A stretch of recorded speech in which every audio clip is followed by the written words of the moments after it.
When I toured here my junior year, there had just been a fresh snow. It was beautiful, the campus was. So that was selling point number one. Then I learned about the engineering program. If I'm gonna do anything, I wanna be the best at it. And so once I learned about how great U of L was and how great their bioengineering department was, I was sold. There wasn't another school out there for me. My high school's math department wasn't as advanced, so I struggled like a lot of students do, but I was fortunate enough to have joined my sorority my freshman year, and one of my older sorority sisters, she offered to tutor me, and that one-on-one help really made the difference. I was proud and didn't want to ask for help all the time, but there's no way that you can make it through without help.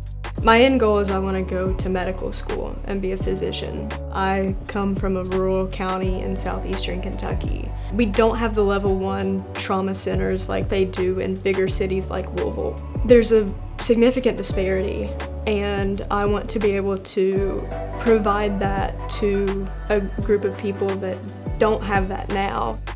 I'm proud of how far I've come. I don't think that I would be the same if I hadn't gotten my degree here and gone through the rigors and the challenges that I faced here. It's molded me into, I think, the best version of myself that I could be.